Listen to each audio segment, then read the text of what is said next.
പെട്ടെന്ന് തന്നെ നമുക്ക് രാവിലത്തെ ഫുഡ് ഉണ്ടാക്കാം. അതിനായിട്ട് ഞാനിവിടെ ഒരു മുട്ടക്കറി ഒരു പത്തിരിയാണ് ഉണ്ടാക്കി കാണിക്കാൻ പോണത്. പത്തിരി ഉണ്ടാക്കാനായിട്ട് നമുക്കധികം ബുദ്ധിമുട്ടൊന്നും ഇല്ലാത്ത രീതിയിൽ ചെയ്യാം. കുറച്ച് വെള്ളം തിളപ്പിച്ചെടുക്കുക. ഒരു പാത്രത്തിലേക്ക് നല്ല നൈസ് പൊടി ഇട്ട് കൊടുക്കുക. അതിലേക്ക് തിളച്ച വെള്ളത്തിൽ കുറച്ച് ഉപ്പ് ഇട്ട് കൊടുക്കുക, അതിനാവശ്യമായ ഉപ്പ്. എന്നിട്ട് ആ തിളച്ച വെള്ളം ഈ പൊടിയിലേക്ക് ഒഴിച്ച് ഒരു ദോശയുടെ പരുവത്തിൽ ആക്കിയെടുക്കുക. ദോശയുടെ മാവ് എങ്ങനെ ആ പരുവത്തിൽ ആക്കിയെടുക്കുക. അതിന് ശേഷം നമുക്ക് മുട്ടക്കറി വെക്കാനായിട്ട് സവാള, ഇഞ്ചി, വെളുത്തുള്ളി എല്ലാം ഇതിലേക്ക് അരിഞ്ഞിട്ട് കൊടുത്ത് പെട്ടെന്ന് തന്നെ ചോപ്പറിലിട്ട് അരിഞ്ഞെടുക്കാം. അതിലേക്ക് 2 മുളക് കൂടി ചേർത്ത് നമുക്ക് എല്ലാം കൂടി ഇട്ട് അങ്ങോട്ട് അരിഞ്ഞെടുക്കാം. അപ്പോൾ ആ പണി ഇത്രയും പെട്ടെന്ന് കഴിയും. അതിന് ശേഷം നമുക്ക് ചട്ടി അടപ്പത്ത് വെച്ച് കൊടുത്ത് പത്തിരി ഉണ്ടാക്കാം.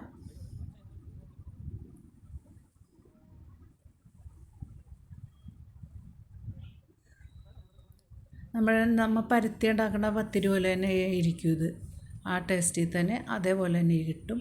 ഇനി നമുക്ക് മുട്ടക്കറി ഉണ്ടാക്കാൻ തുടങ്ങാം.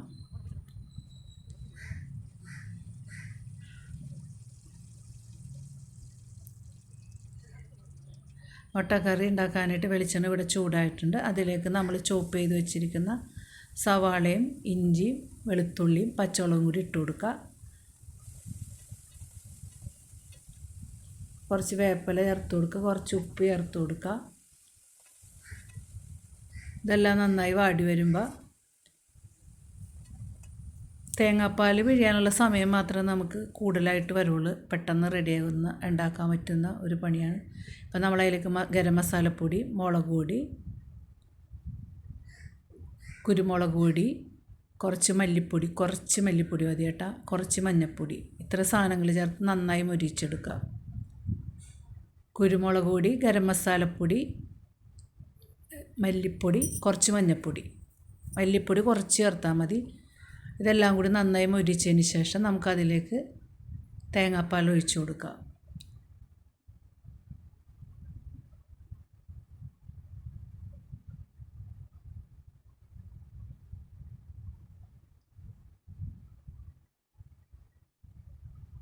തേങ്ങാപ്പാലിലേക്ക് ഒരു ഇച്ചിരിക്കോളം ആ അരിമാവ് ഇത്തിരി ഒഴിച്ചു കൊടുക്കുന്നുണ്ട്. നമ്മുടെ ചാറൊന്ന് കുറുകി വരാൻ വേണ്ടിയിട്ടാണ്.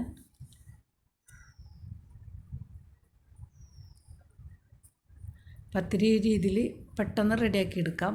പെട്ടെന്ന് തന്നെ രാവിലെയൊക്കെ എനിക്ക് വരുമ്പോൾ തന്നെ നമുക്ക് ഇപ്പം അരിയൊക്കെ വെള്ളത്തിലിടാൻ മറന്നു പോയാൽ പെട്ടെന്ന് തന്നെ നൈസ് പത്തിരിയുടെ പൊടി ഉണ്ടെങ്കിൽ ഉണ്ടാക്കാൻ പറ്റിയ ഒരു എളുപ്പപ്പണിയാണ്. നമ്മുടെ ടേസ്റ്റിയായ മുട്ടക്കറിയും പത്തിരി ഇവിടെ റെഡി ആയിട്ടുണ്ട്. ഇഷ്ടപ്പെട്ട ഷെയർ ചെയ്യുക, ലൈക്ക് ചെയ്യുക, കമൻ്റ് ഇടുക.